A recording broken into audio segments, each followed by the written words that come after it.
on this computer. Okay, so hi everyone. Welcome for the first JoyBoy community call #1. So I'm super excited to have Super Testnet as the first guest for this community call. He will go through a Nostr deep dive, technical deep dive, and talk about the protocol and whatnot.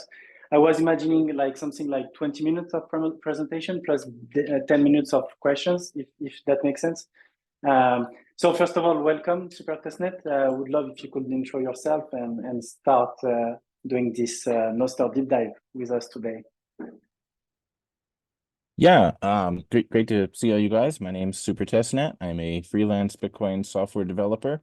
Mostly I focus on Bitcoin Space Layer, the Lightning Network, Nostr, which is what we're talking about today, BitVM, and most recently something called Hedgehog. And today I'm going to be talking about Nostr. So if you guys are ready to get started, I can share my screen. Let's go. Okay, so yeah, share the desktop. And strange, there it goes. Do you guys see Nostr Workshop? Yes, we see it. Oops. Yes, we do. Have to change the subtitle. Learn about Nostr. Yeah, okay, so we'll get started with learning a little bit about how what Nostr is and how it works.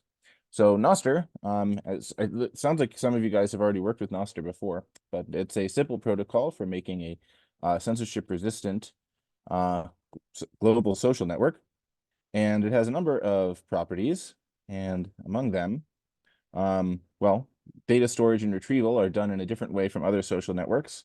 Instead of using a central database to store and retrieve messages, we use a global shared network of what we call them relays. Those are just another name for servers. And in Nostr, the relays are dumb, which means that they don't do anything but accept messages and then give them to other people who ask for them. They don't run any algorithms or any complicated logic. They just are like, here's the messages, and if anyone requests them, here they are. And we put all of the logic on the client side. Social media is just one application for Nostr. There's many different things you can do with it, some of which we'll be talking about today. But yeah, here's a little animation of how a pub sub model works, or a client server model. And so we've got two users, one of them on the left, one of them on the right, and I'm representing the server that they're talking to in the middle. And so on Nostr and in any client server model, you have a user over here on the left who wants to send some message. So he's saying hello world, sends that to the server. The server says, great, I saved your message. And some time goes by, represented by this little clock over here. And some other user, or maybe the same one, requests at least one message by, user one. And so the server can reply and say, yeah, sure. He said, the last thing he said was hello world. And then, a message has been shared from this guy over to this guy. Now, this is in contrast to like a peer-to-peer model. Some social networks try to use a peer-to-peer model where there are no servers, but every user hosts their own data on their own device, and they and other people get data from those users. Nostr's not like that. We still have servers. We call them relays, and users upload their data to those servers. This is also sometimes called a pub sub model, or publication subscription. So the user is publishing data right here, and then this user is subscribing to data from this user over here. So pub sub model, client server model, that's Nostr. Nostr uses WebSockets. Clients and relays talk to one another. Sorry. I'm hearing some echo. Yeah, I will mute the person. Sorry, please. No problem. Clients and relays talk to one another over a robust two-way connection, and we call these WebSockets.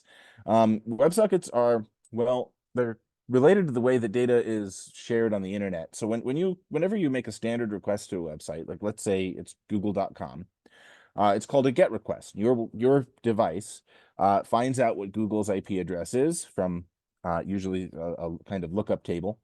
So they look up Google's IP address. It's kind of like their internet phone number, and you send out something called a GET. You say, hey, I am interested in receiving a file. The file, google.html. And Google computers, they look through their servers, they find the file you're requesting, and then they give it back to you. And that's a GET request. When social media applications are designed around GET requests, every time they want some content from the server, they've got to make a GET request for that content. I would like a post from, so-and-so. And then the server responds. Well, opening up connections like that, a connection for every request, is very inefficient because there's a lot of overhead that goes into making a connection, and you're just redoing it every single time. It's like an SSL handshake. You do some cryptography to make sure that you have a secure connection. And WebSockets kind of try to eliminate that by just opening up one connection. It's persistent. It doesn't close right away like GET requests do. And you can just send information back and forth on that one connection constantly, and it makes things a little faster. You don't have to do constant reconnections, and you can send and receive data. It's two-way. So we use those. We use WebSockets and Nostr. That's like the API for interacting with relays. And speaking of relays, let's take a look. There are a whole bunch of relays. I have pulled up a little website that I found a few minutes before starting this presentation right here that shows a whole bunch of them. And so there's like 500 some relays on this list. And if we just start scrolling, 592. If we just start scrolling, you can see they have different feature numbers that they support, different IP addresses where you can find them. That's kind of interesting. And what you may be noticing is this little thing in the middle that says out of the 592 Nostr relays listed on this webpage, 384 of them are currently green, like they're online and working, and 208 of them are red. They're offline or not working. And so that brings me to my next point about relays. Relays are, they spring up like weeds and they drop like flies. It's very easy to run a Nostr relay. It's basically just a SQL database with an interface for adding data to it by means of WebSockets and for requesting data from it. But yeah, it's a SQL database with a WebSocket interface. And so people spin them up all the time just to kind of try it. And maybe it'll be there for a month, maybe, and then the person will be like, I'm not really doing anything with this. So they'll like shut off the the Amazon Web Service or wherever they were running it. So they go up and down all the time. Some relays are paid. So you'll notice over here, there's like a list of, there's a price for some of these. So this one, if you want to use it, presumably that's 21,000 sats per year. Some of them are charging more, like 6 million sats per year for that, or almost 7 million sats per year. And so yeah, some of them are paid, and once a year they will like require you to pay again if you want to keep using their relays. May I ask you some questions? Yeah, you can ask a question. Go right ahead. Yes. The first question, because we were wondering for the application, what are the best practices for because there is no discovery protocol for discovering relays. What are the best practices like to be able to identify relays when you spin up an application, a Nostr application? Yeah, I think there's a few. It's a good question. The way that you're supposed to do it is by finding people's profiles, and their profiles have a list of relays that user uses. And so you're supposed to query for profiles, find the relays that they use, and then like use those to bootstrap. However, the question is, where do you find the first person's profile? Exactly. Yeah. And there's no good solution for that. There's like 4 dominant relays. Damus relay.damus.io is one. And if you just start there and query for 10 users on that relay and then get their profiles, they'll list some other relays, and then you can spread out from there. But yeah, in protocol, there's no way to find out. There's no relay discovery method in protocol other than after you have found someone, you can then find their list of relays in their profile. Make sense? Okay. Yeah, makes sense. And what about like the paid relayer? How do they do the authentication of the clients when they, let's say, pay for a year of usage? How do they identify? Like, is it based on signed messages? Okay. Yeah. So signed messages. Typically they just use their pub key. I've also seen some that use your IP address. Yeah. I don't understand that because your IP address changes. Yeah, if you use it on mobile, yeah, especially on mobile, yeah. But I have seen, like, I think they use it mostly for blocking, like they can block spammers that way by blocking the IP address, and it's better than blocking their pub key because it's easy to spin up a new pub key. But yeah, the paid ones, typically they identify you by your pub key, they add it to a whitelist, and you can only send, they'll only let you add messages to their relay if you're that pub key. Yeah. So I mentioned here, I don't know anyone who uses a paid relay, or that's not true. I know people who like kind of use one, like they're subscribed to one, but it doesn't make sense to me, at least not right now. Nostr's at an early enough stage and relays are easy enough to run that there's plenty of free ones, and everyone just seems to use the free ones. And maybe they'll try a paid one, but I don't think anyone's renewing those subscriptions. Also, make sure if you're designing an app for Nostr, make sure you use several relays. The only reason why it's decentralized or censorship resistant is that if one relay goes down or cuts you off, you've got like 9 other ones, and so it's no big deal. You can just drop in a new one and replace as a replacement for that, and no one notices. No one who's a user of your service even notices that anything happened. But if you just use one relay, which is, when you're designing a app for the first time, it's easy to just like find one and plug it in and wow, it works. If you just stick with that, then you're no different than just using Twitter or Mastodon or something, and just as soon as that relay goes down, your users are screwed. So make sure you use several. That's a good practice. NIPs. So NIPs are the Nostr specifications, and you can I should give you guys a link to this. So let me go do that by adding it to the chat on here. So yeah, thank you. I forgot that you guys need to see that. So list of Nostr relays. There's that. And then this one will be list or Nostr specifications. NIPs. Okay, so there we go. X out of that for now. All right, so let's check out the Nostr specifications. And one thing you might notice is that there's a lot of them. They're numbered, and you can just scroll through here, and it's like, wow, that's a lot of specifications. Thankfully, only the first one is mandatory. All the other ones are optional, and you don't have to implement them in your application. The first one is also very simple and easy. So this is what a Nostr event looks like. This is what you send to a relay when you wanna send a message. Important parts. Well, we'll get into that in the next slide. By the way, it makes me think about something. So we did not tackle about like the genesis and history of Nostr, who built it and whatnot. But when you explain that, it makes me think about the philosophy in Bitcoin about how soft fork works, because only the first one is mandatory, so you can only add stuff that will narrow the rules. So in a way, it's very similar to the Bitcoin philosophy. In a way. Yeah, I don't have anything in this slideshow about the history of Nostr. But Yeah. you're right. It was made by a Bitcoiner, and it's not really related to Bitcoin other than I suppose some aspects of Bitcoin, like it's also an attempt to be a decentralized system. Yeah, and it also uses the same cryptographic primitives, like with Schnorr signatures, and yeah, you can use the same Bitcoin libraries. Yeah, now you can. Now that Bitcoin has Schnorr support, you can use the same libraries for them both.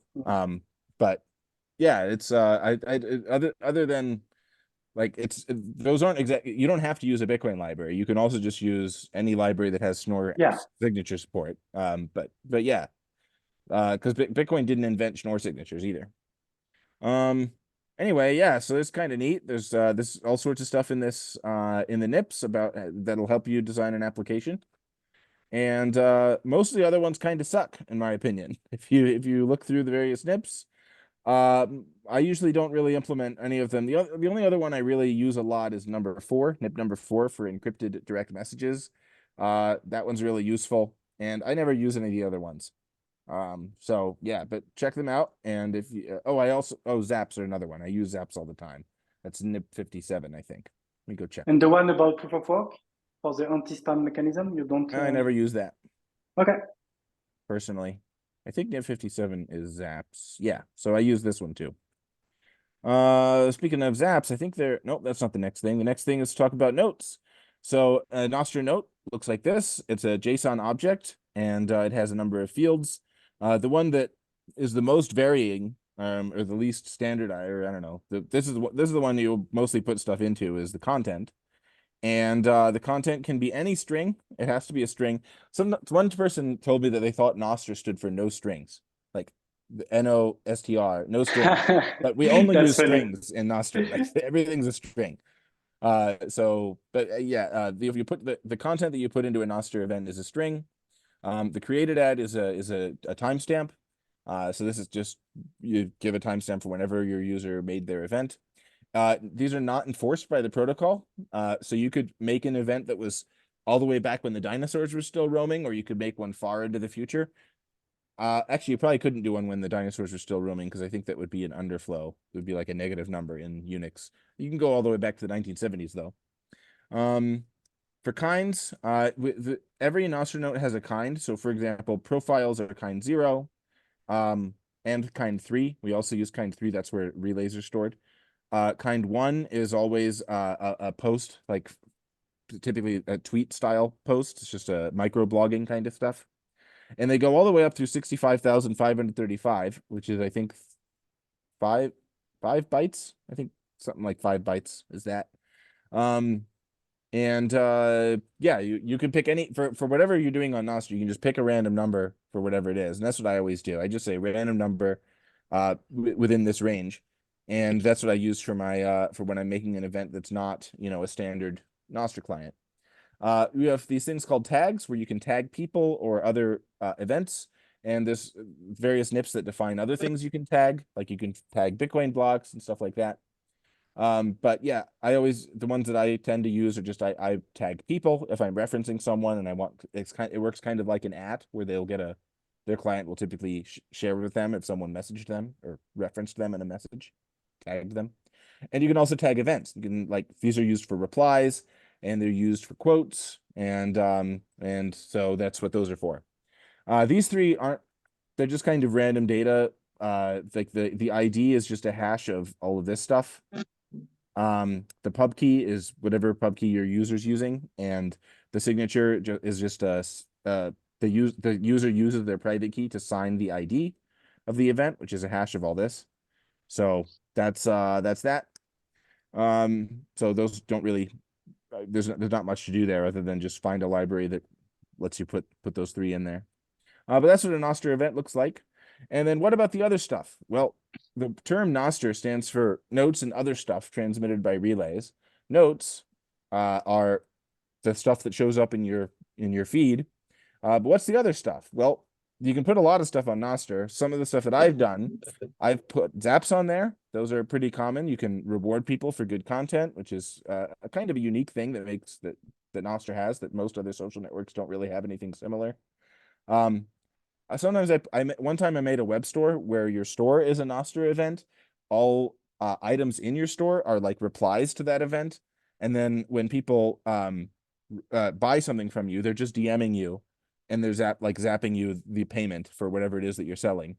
So that's a random other thing. And you wouldn't want like that stuff showing up in your feed, that someone's like buying a unicorn or something from somebody else.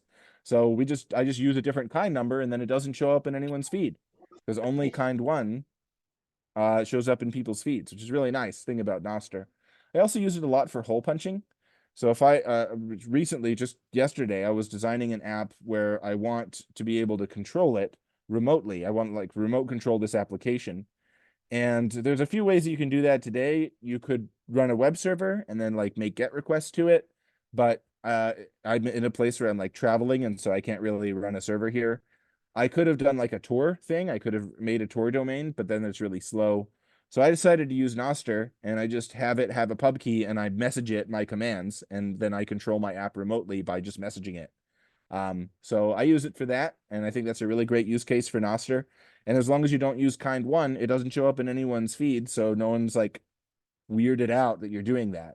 I use kind 4, which is just me DMing my app, and no one's the wiser because they're all encrypted. No one can tell. So I think Nostr is really great for doing hole punching, finding a way to contact a machine on my local network without needing to run a server or something.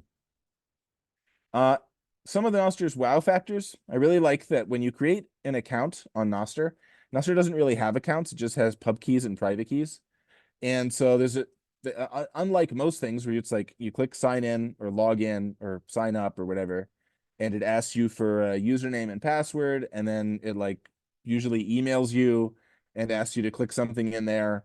And then after you've done that, you can start setting up your profile. It's not like that with Nostr. When you click sign up on a Nostr page, usually it's just like, okay, here's your keys, save it somewhere, and that's it. And then you can start making your profile. And I love that. I think that just the fact that you can sign up for a Nostr thing is really great without giving any information about yourself. Yeah, true. That's right. But I think it will make it difficult to have like adoption for Web2 people that are not familiar with self-custody and protecting their keys and whatnot. So there will be some challenges for that. It's good for Bitcoiner Perhaps and people in crypto. you could yeah. maybe put it under challenges. Of course, you could emulate that experience. Some of my apps Yeah. ask people to type in a Yeah. username and password, and then it just And you generate a gets key from this. Yeah. well, I don't even do that. I just eliminate them. I just ignore them. It's Ah, just like, okay. okay, I had you type those in because it's more familiar to you, but then I just discard them and say, okay, here's your key pair. I Right? see. And that makes people Okay. comfortable. And they're like, oh, this is great. They never use their info again. Another thing that I really like about Nostr is moving between clients is seamless. Like if I, signed up on Damus and then I move to Amethyst, I keep all of my data. I don't have to set up anything else. If I try out a new music-based Nostr app, I don't have to give any new info. It can pull my profile in right away, which is really nice. That's really fun to move between completely different looking clients and all your data is there. That's really great. Zaps are a unique thing. A few other, like Twitter has this thing where you can earn money now. But Nostr's been like a pioneer in that, where like everybody signs up with a Lightning wallet and then they're just zapping each other all the time, which is really nice. Another thing I didn't put on here that I think is really neat is if you're creating a Nostr app, there's not that many people who use Nostr, maybe 20,000 or so, but your app instantly starts out with 20,000 users, which is, or at least access to them. If you just tell them about it, they don't have to create an account or anything. They can just start using it because they already have a Nostr key pair. I think that's really cool. You can make clients that already have a installed user base because they don't have to install anything, Some of the challenges, keys are sensitive data and there's no good way to recover them if you lose them. We have yet to adopt PGPs, having a master key and then child keys that you derive from it or like authenticate with it. And then if you lose one of your child keys, you can have your master key in cold storage and like revoke the child key. We don't really do any of that in Nostr. There's a NIP for it, but nobody follows it. So adopting that would be great. Nostr social networks are usually slow because of like a like on something shouldn't be the same size as the message itself, but in Nostr they are because everything goes into that one JSON structure. So we have a lot of overhead for all of our messages. There are also really bad algorithms. I don't think anyone who's working on Nostr is an expert in writing algorithms for sorting content. So if I log into Nostr, I typically see 15 messages by the same 3 people, which is kind of sucks. It should really intersperse those so I see other people's content. But it just they all just do whoever posted most recently and who you follow is, what they show you. Clients are hard to make. They have to do all the logic because the relays are dumb and they don't do any of the logic or the algorithm stuff. So you have to like build all that into your client. And that makes it really a lot of code and hard to analyze and hard to write and hard to think about. And you have to be expert in everything if you're making one of these. But that's Nostr. I was thinking about, sorry, excuse me. Go ahead. Yeah, I was thinking about something when you mentioned like the algo, I'm going to disappear for a second because I have to plug in my laptop. Yeah, no worries. Yeah, no worries. I was thinking that it might be difficult actually to implement some smart algorithm in the sense that if you take the example of Twitter, most of the censorship can come actually from the way the algorithm is displaying stuff on your feed, etc. So I'm wondering how we can make it that it's not biased and yeah, you see what I mean? I mean, it's hard to build something that will be censorship resistant it's a challenge for sure. And also in Nostr, the client does everything. So your client would have to decide who to ban. And that's kind of hard to do. The guy from Coracle.social, he recently came up with a algorithm store where you can try out different algorithms and your client will just start following that. and it's mostly based on who other people ban. Like you can subscribe to somebody else's ban list, and anyone that they've muted will be muted for you as well. And you can just try that out and be like, I want to see if this guy's feed is better. I think Wouldn't that's this kind of cool. potentially be a good example, like use case for Giza actually, because Giza runs completely off chain and provably, and you could actually, because you said algos are bad, and you're talking about having like a marketplace for it, like Abdel, what do you think in terms of normal ML and agents? Yeah, if we want some AI-based algorithm, yeah, maybe it could be an option. Like you run the model off chain and you verify it trustlessly with zero knowledge proof. But maybe it's overkill for this use case. I'm wondering, yeah, because who will pay the generation of the proofs for something as dumb as just displaying something on your feed? You know, there might be an issue with the fee structure there. Yeah, could be. I always think one way that I haven't yet done this, but for some of my apps, I don't monetize them at all. And I wonder if you could monetize by just having a 1% chance. There's a 1% chance if you use my app that you'll be asked if you would like to zap me, you know? And maybe you could monetize that way where most users never see it, but there's just a 1% chance that if you log on today, it might be like, hey, do you want to zap me?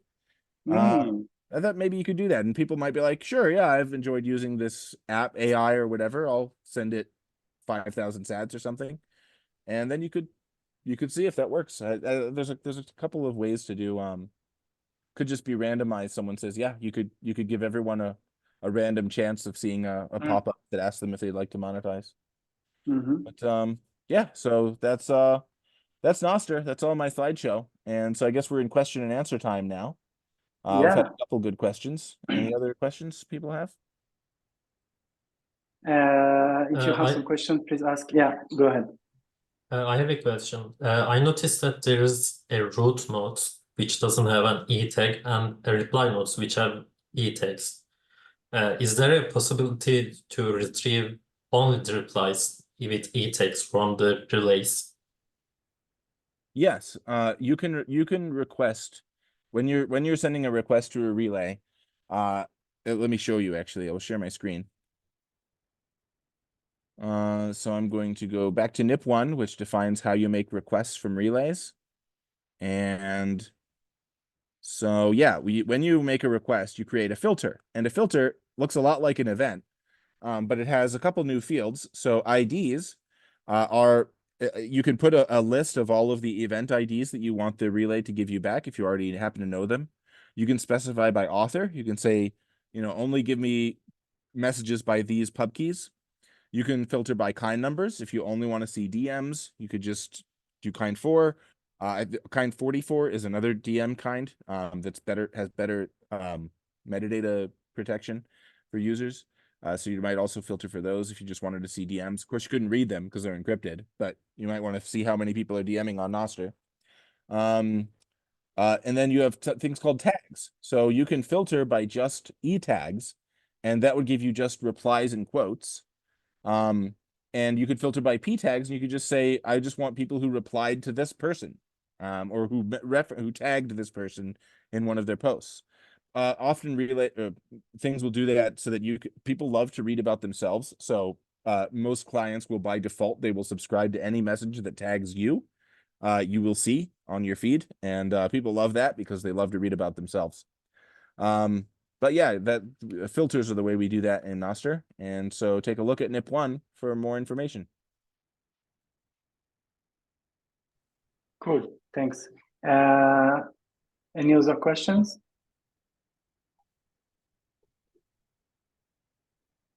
Yeah. If not, I'm wondering if you can stay like 5 more minutes or 10 more minutes. I will explain briefly what we try to achieve, and maybe you will have some advices for us in terms of design or challenges that for the application. If you have 5 more minutes, yeah. I got 5 minutes. Yeah. Okay. Let's do that. Okay. Okay. So what we are trying to build is basically a decentralized social application that will use Nostr as a base protocol, And we want to combine that with Starknet account abstraction. So Starknet is an Ethereum ZK rollup. It's a layer 2.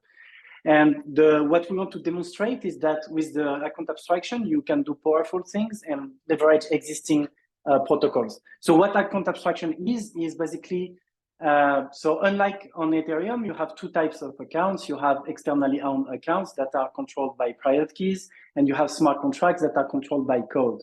So with native account abstraction, the idea is to have only smart contracts. So everything is controlled by code, including people wallets. So that means that you have more flexibility in the way you want to authenticate with your account.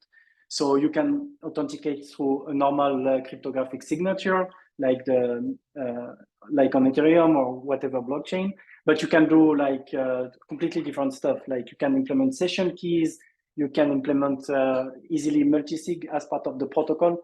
You can implement social recovery, where if you lose control of your key, someone can unlock you, this kind of stuff. And here what we want to do is basically let Nostr users to reuse their key pairs to authenticate with some smart contracts on Starknet. So how we do that? Basically, we implement the Schnorr signature verification logic in Cairo. So Cairo is the smart contract language of Starknet, which is a language that is provable. So when you generate, when you do some computation with Cairo, basically it will be provable. Under the hood, it uses Stark proofs, and you will be able to verify those proofs. So what we did is that we implemented the Schnorr signature verification in Cairo, basically. And then we can couple that to Starknet account that you can control with your Nostr key pair directly. So that means that you can interact with the Starknet and do on-chain operations without creating a new key pair, etc. And how we want to implement features like social pays. So it's a bit like Zap, what you mentioned with Zap, but directly integrated in the protocol in a fully trustless manner. Because what you can do is that you can do some messages like that, like for example, send X to another person handle, and you can interpret this message and authentify it because it will be signed, and you can interact with your account on Starknet directly to perform on-chain operations. So so this is fully trustless. I don't know how Zap work, but I don't know how it could be like fully trustless in a way, because yeah. Anyway, I will need to check. I have a Sorry? question. I have a question.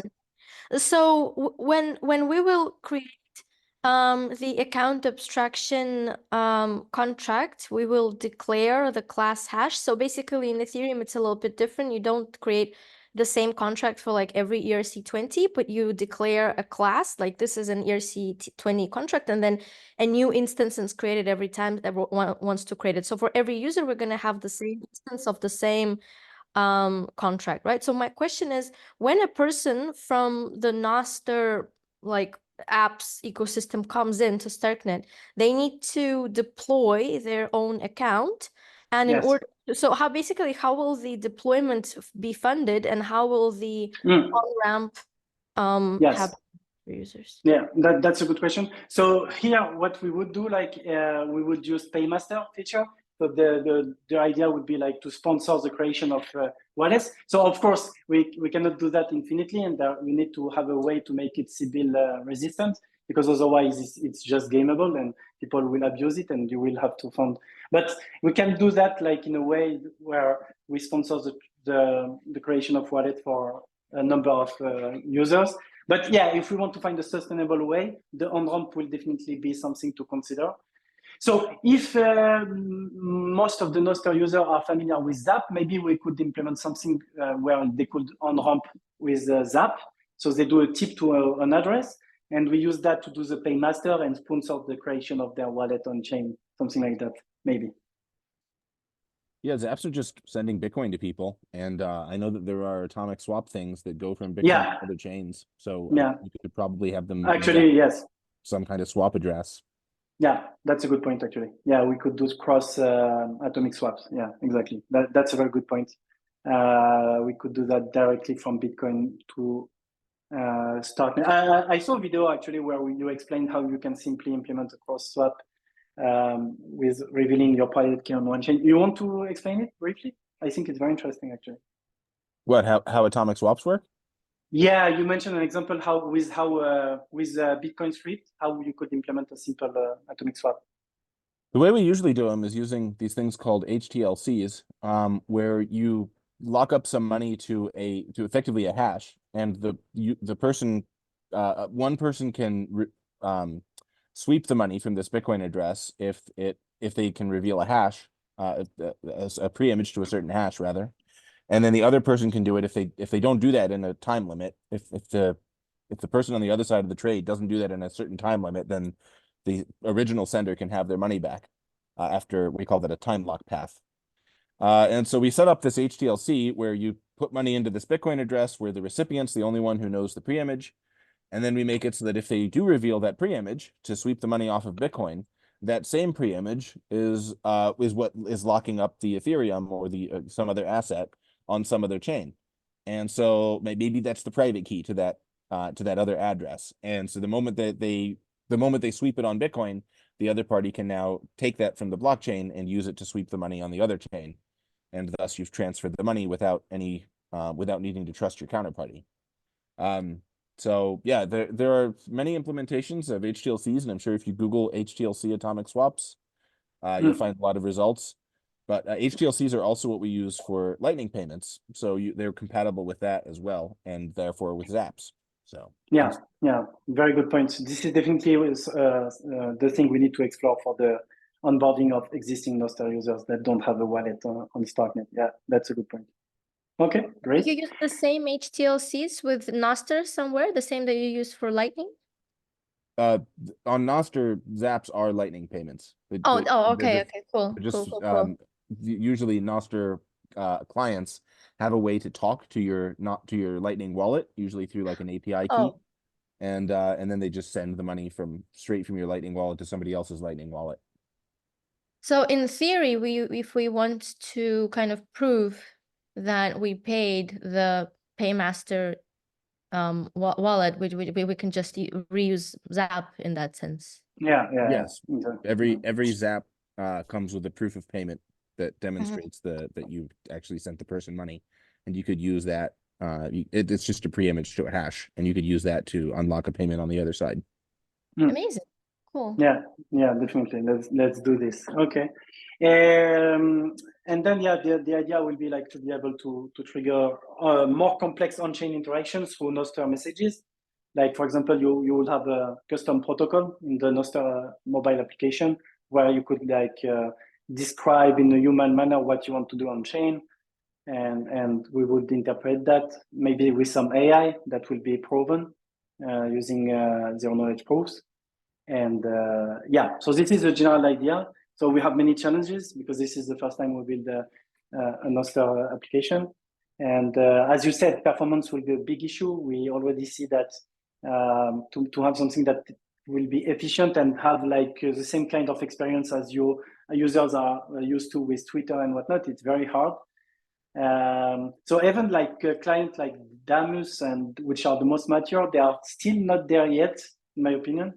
So it means that the work will be super hard, but yeah, it will be a very interesting project. So, okay. Well, thank you for sharing all this info with me. I hope that my presentation was helpful to you, and definitely helpful. Yeah, thank you guys very reach much. out if you ever have any more questions. Yeah, we will definitely reach out to you. Thank you very much. Bye bye. Bye bye. Yeah. Okay, so we can move to the next item on the agenda, which is backlog review and presentation basically by MSG. Please go ahead, MSG. The floor is yours. And then we'll have Aaron, sorry. By the way, I'm so jealous that your name is Aaron. Aaron is such a cool name. Anyway, MSG? Yeah. Can you hear me? Yes, we can. Okay, perfect. Let me share my screen. And can you see it too? Yes, we can. Perfect. Yeah. I'm gonna talk about the community talk, like we said about Nostr Starknet. Pleasure to be here with a lot of builder and my name is Image. I'm working as an open source contributor and contribute on JoyBoy. I want to talk about the OG hack. We have started recently to implement the Nostr client, also the prototype and on-chain recently. Since last week, we have on board around 10 new contributors, mostly on design, sorry, and front end. And we have the OG hack finish on the 2nd of June, like in few days. And I need to do a simple reminder for the OG hack. For those who are already are seen on the for the few issues we have, please just try to finish on time. Maybe push up here on as a draft, and we can try to handle it as we can. And for Science Builder, because I see a lot that want to quit building, we can try to create another issue for the last 2 days, 3 days, and we have we have for it. And yeah, also we are trying to onboard a lot of contributors at this stage, but also after the OG hack, we can have a lot of issue regularly and weekly basis, and I hope contributor want to keep building on JoyBoy. That for the the OG hack overview. Now I try to get an overview for the tech stack. Like we say, few saw we have a Nostr client based on React Native. And when gonna talk more about it, we have also deployed our Nostr layer. It's a Nest.js layer. As Abdel said, we have an on-chain contract that implements the short signature, BIP, etc. to interact directly with a Nostr public key. And for the prototyping sync, we have the Salpari layer with the paymasters we discussed just before. And we can have sorry. Oh shit. And yeah, so that's my thought about Odiac too. Yeah, so I just switched this to Japo, but we've learned we have a lot more designer front end, and we try to get more issue to everyone can contribute, and maybe we have more difficulties to have a developer on contract side. That's a bit difficult, but we are gonna improve and organize us better for the next OGAC and also next week. For the task overview, we try to prioritize a few things. Firstly, the dev and prototype priorities, like the work in progress and the thing that need to be done firstly. And to onboard new contributor, we try to create a more backlog issue just to understand what we have done, and you can start to contribute. It's less prioritized, and you can have more fun with less pressure. That's a mindset. Yeah, and just to recap briefly, we have an account abstraction with the BIP. At this stage, the first implementation is to transmit and transfer an RC20. And with this type of prototype, I think we can create a lot of other things, gamification for the social file, like a lot or more things. For the lights, that's like the example. Yeah, we have already discussed it, but we think about the architecture. It's a work in progress. We try to figure out what kind of thing that can be improved, etc. Almost for the experience utilizer, UX, because yeah, that need to create an account, and we try to work on it with the paymaster. That's the summary of the proof of concept. And yeah, also as we said with the prototype, we have seen few difficulties to manage the Lightning wallet, because for many old clients, Nostr clients, it's like another library. We need to handle few applications. Sometimes the Lightning wallet is another extension, and with a prototype we want to prove, but you can directly facilitate it and payment on the Nostr side, and that can create a lot more. Now, just a simple recap for the mobile view. We try to split functionality about UI and UX, and also the core functionality. The core functionalities are more work in progress and need to prioritize. At this stage, we have the edit profile function on core functionality. A few things like that, the feed screen, personal design is done today and yesterday. Perfect. It's not anymore on work in progress.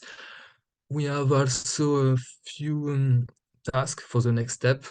It's less prioritized, but because we have 3 days to onboard new contributor that really want to contribute, we are gonna create maybe another issue for front-end development.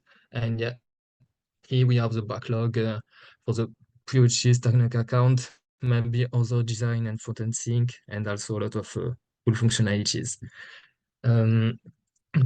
That's it for me. Thank you for listening, and see you soon. See if you have a question, pleasure. Thank you. You're welcome. So if there is no question, we can move to Eren. Of course. Okay. MS, Let's can go. you turn up your screen? Thanks. Yeah, sorry.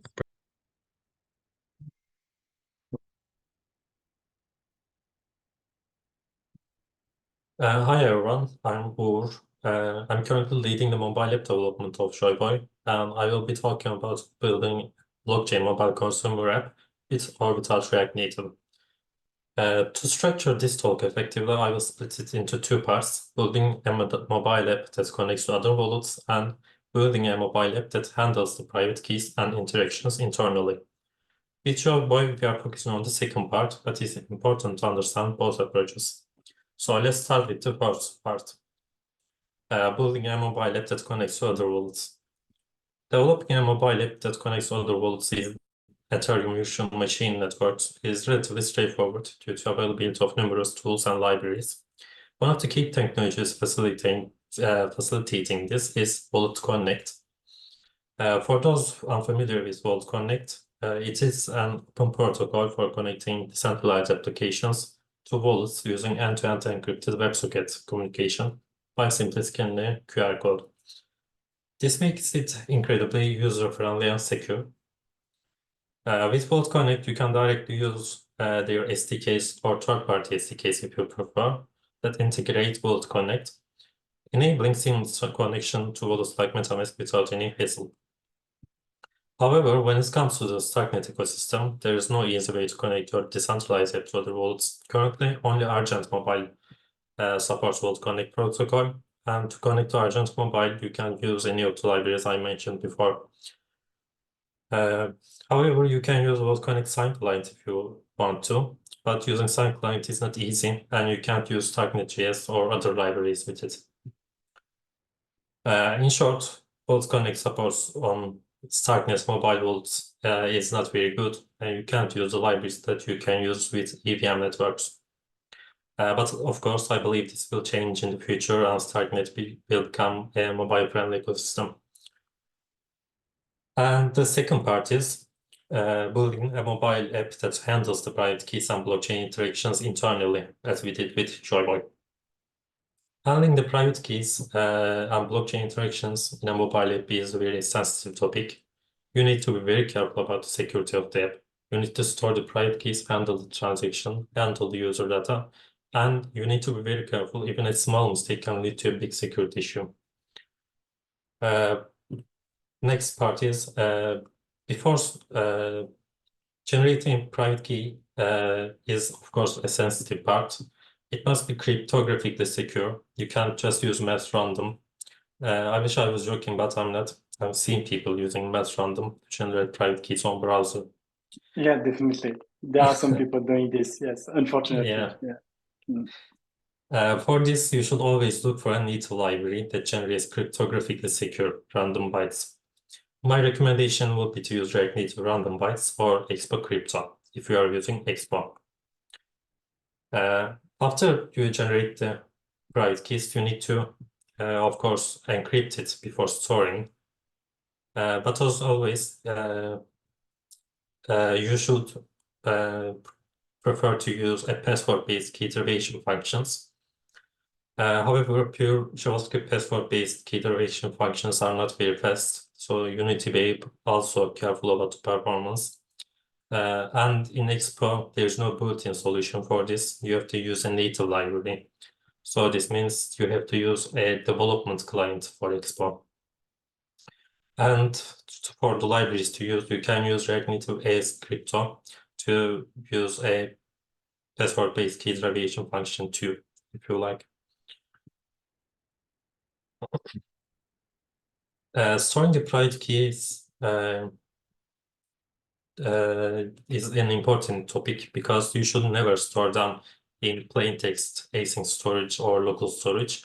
You should always use the secure storage solutions provided in the operating system. For iOS, we can use Keychain, and for Android, you can use Keystore. You can use libraries like React Native Keychain or Expo Secure Store that implements these implement this internally. And their usages are very easy to use.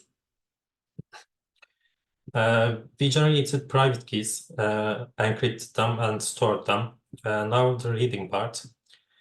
When you need to use the private key, you should decrypt it, but only decrypt it on usage and get rid of the memory as soon as possible. You should not store the private key in memory. However, password-based key derivation functions are slow in nature, so if there's a performance problem and you have no other option, you can store the decryption key in the store instead of the private key, and use that decryption key, the key to decrypt the private key when needed. And the usage is very simple. We get the encrypted private key, we decrypt it with the password, and use this private key to interact with the blockchain. And that's it, actually. It was a bit short, but I hope you enjoyed the talk. If you have any questions, feel free to ask.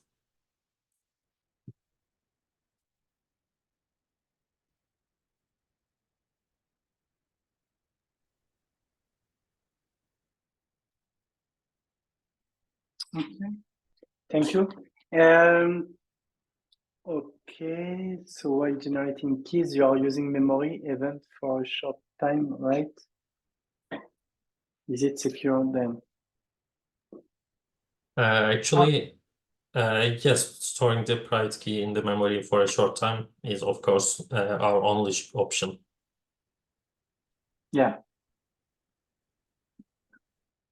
Unless we had the way to directly use like the secure enclave and generate keys inside it and use cryptography that is in it, but it's not compatible with Schnorr signature, so we cannot do that. We have to do the cryptography with software and not hardware. So it means that we have the key in plain memory at one time. It's mandatory. So of course it's vulnerable to some potential attack if you have a malware on your phone and the application has root privileges and stuff like that and can access to the memory, then it's possible. Yes. Yeah. Where the decryption key stored?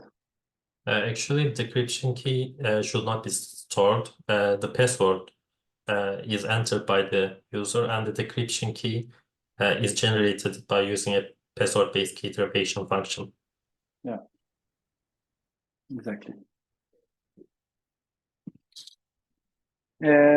Yeah, the presentation was super cool. Okay, so I guess we can wrap it up, guys. It was super exciting for the first community call. We have a lot of learnings also from Super Testnet. We have a lot of stuff to explore. The cross atomic swap with Zap to onramp is very interesting, so we need to explore that. So that's the whole lot of new issues to give to people. So no passkeys anymore. Good question. I wish we could use passkeys, but I don't see how we could right now, unfortunately. Yeah.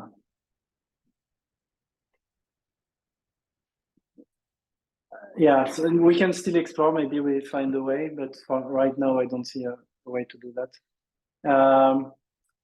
Okay, so very exciting. Thank you very much, everyone. Let's wrap it up. I will upload the community call on YouTube soon.